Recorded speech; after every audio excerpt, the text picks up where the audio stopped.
नाम दिया, राजस्थान विश्वविद्यालय में तीसरा मोर्चा बना दिया, एक जाट की लड़की को विश्वविद्यालय का अध्यक्ष निर्दलीय बना दिया, उसके साथ साथ एक गुर्जर की बेटी आभा गुर्जर को निर्दलीय अध्यक्ष बना दिया, उसके बाद यादव को बना दिया। और जब मैंने जाटों की मदद करी, गुर्जरों की मदद करी, मैंने जब दूसरे लोगों की मदद करी, तो उसके बाद में 2012 में तुम्हारा बेटा था जिसकी वजह से पहला राजस्थान का विश्वविद्यालय का मीणा आदिवासी अध्यक्ष बना वो जितेंद्र मीणा बना, और दूसरा विश्वविद्यालय का मीणा आदिवासी अध्यक्ष बना वो राजेश मीणा बना। उसमें भी सबसे बड़ा योगदान तुम्हारे बेटे नरेश मीणा का।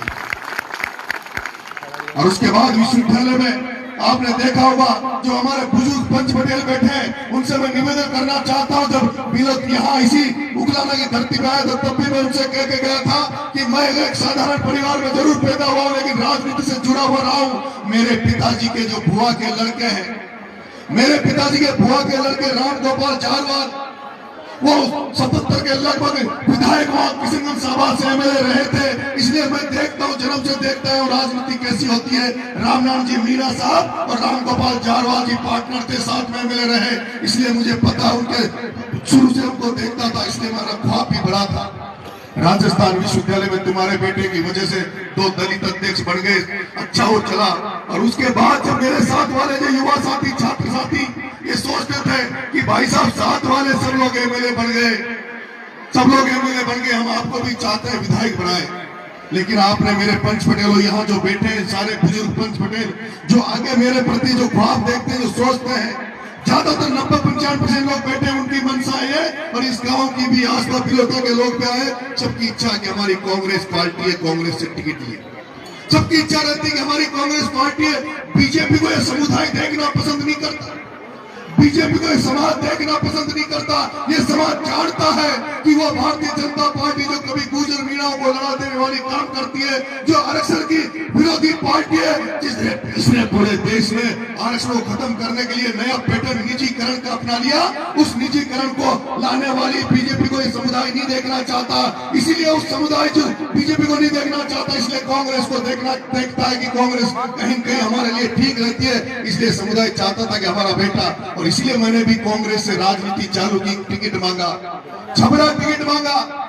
35,000 वोट होने के बाद भी मुझे नहीं देकर एक 2.5-4 व्यक्ति वाले वोट वाले को टिकट दिया। देवलिया टिकट मांगा कि मुकाम मिल जाएगा, जगह मिल जाएगी, नहीं मिला, नहीं मिला। देवलिया भी आपने देखा होगा, जिस दिन आया था मैं यहाँ आया था, मुझे आश्वस्त करके भेजा था, मुझे आश्वस्त करके भेजा था कांग्रेस के नेताओं ने कि तेरा टिकट फाइनल है, या तो तुझे देवली दे देंगे या दौसा दे देंगे। मेरे से पूछा एक नेता ने कि अगर वहां पर किरोड़ी लाल जी के भाई जगमोहन जी चुनाव लड़ेंगे और नरेश तुम्हें टिकट दिया तो तुम लड़ोगे नहीं लड़ोगे? मैंने कहा मुझे तो बद्रीनाथ से भी टिकट दे दो, मैं कांग्रेस के टिकट पे बद्रीनाथ से भी चुनाव लड़ूंगा, मुझे तो मौका दे दो, एक बार अगर मौका दे दोगे तो मैं सीट निकाल कर लाऊंगा। और जब रात को 12 बजे तक इस ख्वाब में अलीगढ़ के चौराहे पे बाबा साहब भीमराव अम्बेडकर के चरणों में बैठा था कि कब भगवान करे घोषणा हो जाए, इस बार इस बेटे को चुनाव में नंबर आ जाए। लेकिन रात को 12 बजे केसी मीणा जी का टिकट हो गया, मेरा टिकट कैंसिल हो गया। मेरे साथ उस समय यहाँ कोई जान पहचान नहीं थी, कोई ज्यादा परिचय नहीं था। मनोज बंटी उकलाना का, देशराज दारूड़ा, ये 2-3 लड़के थे। मैंने इनसे पूछा कि बताओ भाई क्या करें? इन्होंने कहा भाई साहब 45,000 वोट छबड़ा में आ गए, 45,000 वोट छबड़ा में आ गए, अगली बार छबड़ा में पार्टी हो सकता है टिकट दे दे और अगली बार वहां एमएलए बढ़ जाए। सारी बातों का मंथन करके मैं यहाँ से रो धो के, सारे लोग निराश हो गए थे। मैंने कह दिया था भाई मैं चुनाव नहीं लड़ूंगा, मैं जयपुर जाके चला गया।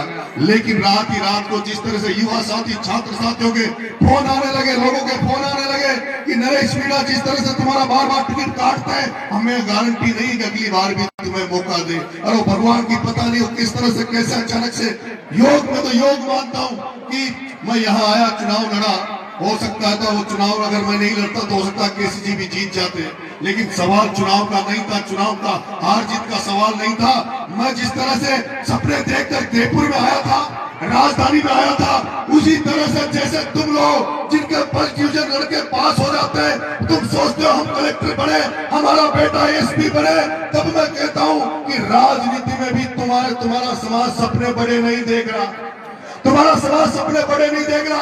अभी भी मैं किसी लोगों से मिलता हूं तो कहते हैं कि बेटा यार एमएलए बन जा। मैं कहता हूं एमएलए तो मुझे भजन लाल जी अभी टिकट दे रहे थे जनता से, मुझे भारतीय जनता पार्टी से देलवाड़ भगवान के मंदिर में शपथ पूर्वक अपने बच्चा बेटा उसकी सौगंध खा के कह रहा हूं, मेरे आदिवासी भाइयों, मुझे जेल टोंक जेल में तक ऑफर आ गया था कि अगर सबसे पहले टिकट का कोई बीजेपी में देंगे तो तुझे देंगे, लेकिन मैंने कह दिया मैं एमएलए का भूखा नहीं हूं। मैंने सपना बड़ा देख रखा है, मैंने ख्वाब बड़े देख रखे हैं। नरेश मीणा एमएलए बनकर केवल एक विधानसभा में एमएलए बनकर केवल एक एसडीएम को तहसीलदार को ऑर्डर कर सकता है, लेकिन नरेश मीणा ऐसा बनना चाहता है। अगर राजस्थान में 50 जिले हैं तो मैं ऐसा बनूं जो 50 जिलों के कलेक्टर एसपी को ऑर्डर कर सकूं, 50 जिलों के कलेक्टर एसपी को ऑर्डर कर सकूं।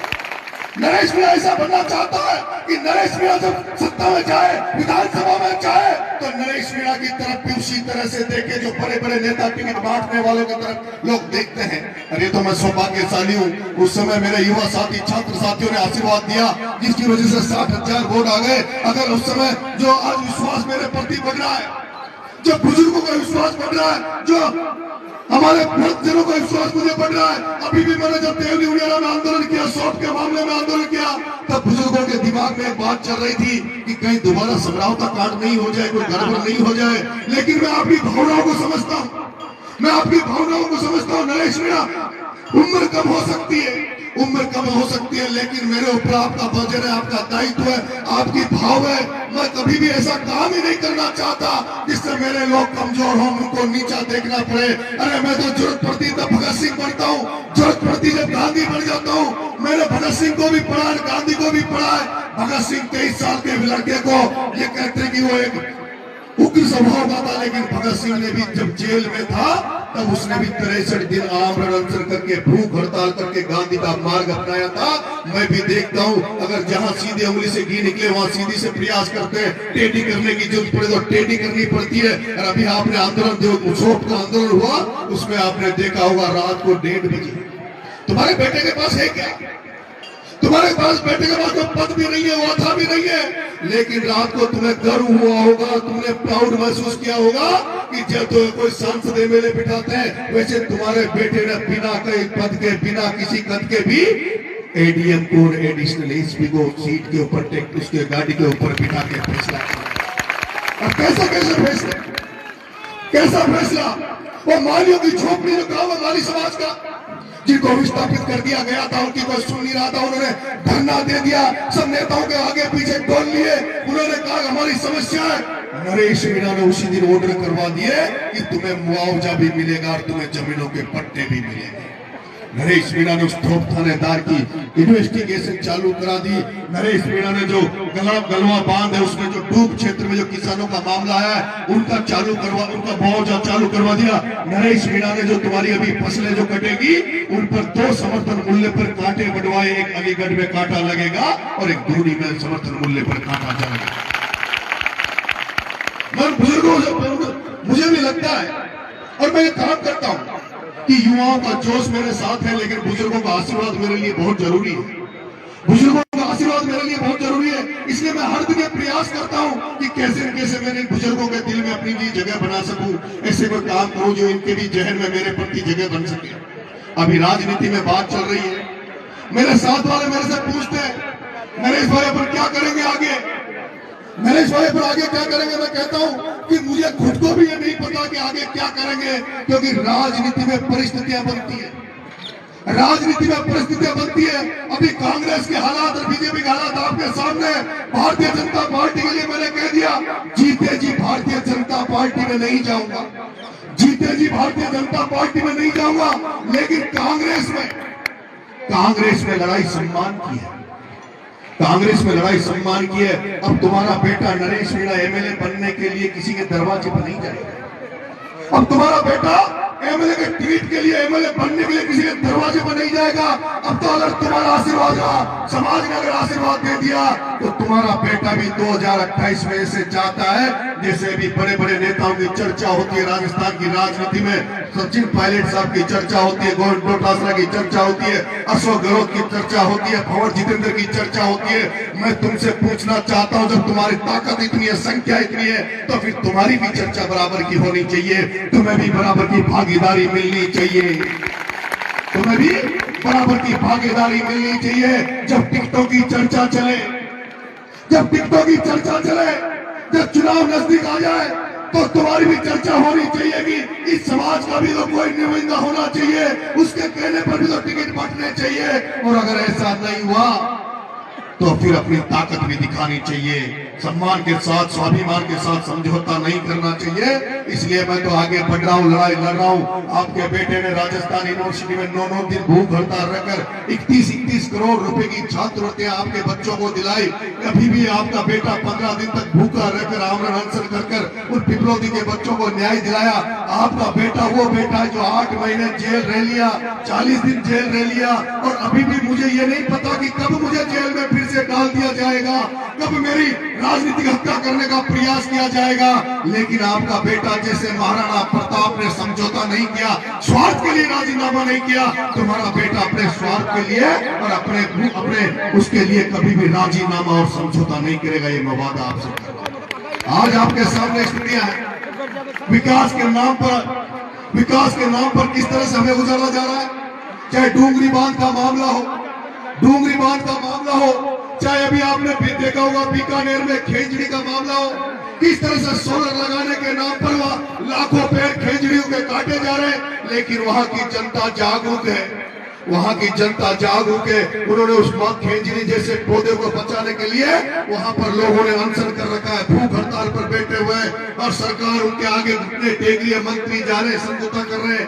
उसी तरह से डूंगरी बांध में नेता साथ नहीं दे रहे, क्योंकि नेता तो हर चीज में कमीशन ढूंढने लग गए, नेता तो घर भरने की राजनीति करने लग गए, जेब भरने की राजनीति करने लग गए। वहां जो सोलर प्लांट लग रहे हैं लाखों हजारों करोड़ का जो घोटाले हो रहे हैं, उसमें भी नेता वही कर रहे हैं। डूंगरी बांध में भी नेता वेट कर रहे हैं, इंतजार कर रहे हैं कि डूंगरी बांध बनेगा, हजारों करोड़ रुपए आएंगे तो हमारा भी कमीशन बन जाएगा। इसलिए नेताओं के भरोसे मत रहो, तुम्हें अब आगे आना होगा, जनता को सड़कों पर खड़ा होना होगा, और जब तुम्हें लगे कि हमारे अधिकार छीने जाए तो आपको भी अपनी लड़ाई अपने हाथ में लेकर लड़ाई लड़नी होगी। अभी आपके यहाँ मैंने कहा, यहाँ हजारों लोग हो, आप जानते हो, अभी आप कोई भी चुनाई का काम कर लो, मकान बना लो, कोई भी सीमेंट लाओ, बजरी लाओ, बजरी की हालात आपने देखी होगी। अगर और उसका कारण जो है वो धन्ना सेठ ने बनास पर कब्जा कर लिया, हर चीज केंद्रीयकृत हो रही है। पूरे गांव की सभी कमाई को एक आदमी खाना चाहता है, कोई सरपंच बन गया, पटेल बन गया, तो पूरे गांव की इनकम को वो अकेला खाना चाहता है। पूरी विधानसभा में जो एमएलए, जिसको आप एमएलए बनाते हो कि हमारी सेवा करेगा, हमारे काम करेगा, वो एमएलए चाहता है पूरी विधानसभा की सारी कमाई को वो खा जाए। मुख्यमंत्री चाहता है पूरे राजस्थान की कमाई को वो खा जाए। जैसे अडानी अंबानी पूरे देश की कमाई को मोदी और अमित शाह से मिलकर खा रहे हैं, उसी तरह से राजस्थान में भी एक दूसरा अडानी अंबानी का रूप बनकर ओम बिरला पूरी बजरी को खा रहा है, रेत को खा रहा है, रेत मिल नहीं रही। इसलिए तुम्हारा, मैंने कहा था अभी तो यहाँ किसानों के लिए आंदोलन किया, अगला आंदोलन तुम्हारा बेटा बजरी के लिए करने वाला है। और वो जो आंदोलन में करने वाला, वो जो राजस्थान की जनता को जो बजरी, सस्ती बजरी दिलाने के लिए आंदोलन में करने वाला हूँ, वो उन धन्ना सेठों के खिलाफ है जो रोज 10 करोड़ रुपए कमा रहे हैं। ओम बिरला, गड़िया, राजेंद्र अग्रवाल, राजेंद्र सिंह राठौर, अगर मैं उनके खिलाफ कल आंदोलन करूंगा तो ये समझ लो कि जान हथेली पे लेके लड़ाई लड़ रहा हूं, लेकिन तुम्हारे भरोसे लड़ रहा हूं, तुम्हारे आशीर्वाद से लड़ रहा हूं। ना जान का खतरा है, ना किसी स्वार्थ से परी हूं, लेकिन आपका आशीर्वाद मेरे पे बनाए रखना। और उकलाना वाले जो पंच पटेल है, पंच पटेलों, आपका आशीर्वाद चाहिए।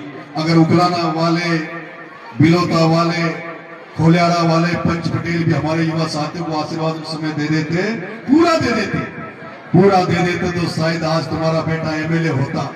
और तुम्हारा बेटा अगर एमएलए होता तो यही पूछता, उगलाना वालों बताओ क्या आदेश है, बताओ उगलाना वालों क्या आदेश है, किधर सीसी बनानी है, किधर सड़क बनानी है, किधर क्या करना है, इस मंदिर के लिए कुछ चाहिए तो वो बता दो, यही बजट में घोषित कर जाता, यही पैसे दे जाता।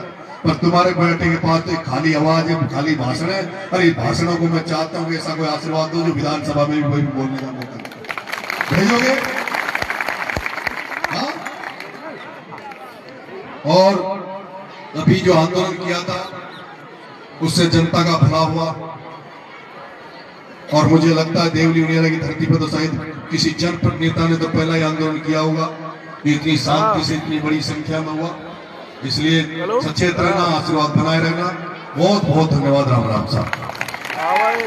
अच्छा, मैं मैं जिस दिन आया था जूते छोड़ के गया था, तब मेरा मन में यह था कि मुझे कोई पार्टियों ने, नेताओं ने मौका नहीं दिया, तो मैंने कहा भाई नंगे पैर जनता के बीच में घूम रहा हूं, आप मुझे आशीर्वाद देना, एमएलए बनाना।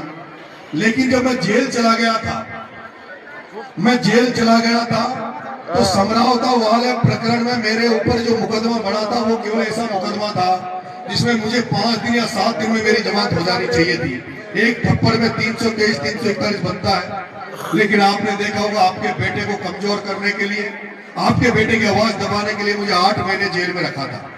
और जब मुझे 8 महीने जेल में रखा, उसी दिन मैंने सौगंध खाई थी, कसम खाई थी कि जिन लोगों ने मुझे जेल में डाला, उस ओम बिरला ने, जिस ओम बिरला ने मुझे 8 महीने जेल में रखा, और केवल ओम बिरला ने 8 महीने जेल में इसलिए रखा था कि मैं गुजर के बेटे प्रहलाद गुंजल के लिए कोटा में प्रचार करने गया था, और जिसकी वजह से उस ओम बिरला धन्ना सेठ के 200 करोड़ रुपए खर्च होने के बाद, 200 करोड़ खर्च होने के बाद उस ओम बिरला 40,000 वोटों से जीता था, और उसका दंड उसने मुझे दिया जो 8 महीने जेल में रखा। उसी दिन मैंने कसम खा ली थी कि वो जो हारों थे, वो जो 4 धन्ना सेठ जो कब्जा करके बैठे, जो धन्ना सेठ पूंजीपति कब्जा करके बैठे, प्रमोद चंद भाया, प्रताप सिंह सिंघवी, शांति धारीवाल, ओम बिरला, जब तक उनको विधानसभा लोकसभा में जाने से नहीं रोक देता, जब तक मैं चप्पल नहीं पहनूंगा। लेकिन आज उगलाना वालों ने ये आग्रह किया कि भाई साहब, हम चाहते हैं कि आपने उगलाना में चप्पल जूते छोड़े थे, हम चप्पल जूते पहनाए। मैंने इनको कसम करके कह दिया था कि भाई मैं तो नहीं पहनूंगा। फिर इनकी इच्छा थी कि भाई साहब, आपने जिस दिन चप्पल जूते छोड़े, भाभी जी ने भी चप्पल जूते छोड़ रखे, तो मैंने इनको कह दिया भाई उसको मना लेना और उसको पहना देना, मैं तो ऐसे ही रहूंगा। पता नहीं भगवान कब मेरे सपने को पूरा करेगा। हो सकता है इस जिंदगी में सपना पूरा हो कि नहीं हो सकता है अगला जन्म मिलेगा तो उसमें करेंगे। तो आप सबको बहुत बहुत धन्यवाद। राम राम साहब।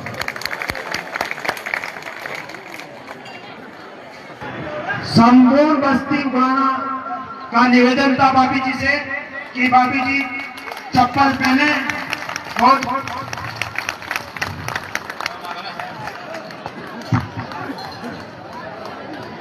शकीबुल्लाह वाले अपनी गाय और जो युवा साथी हो खाने की तरफ चले जाए, खाने की व्यवस्था करें।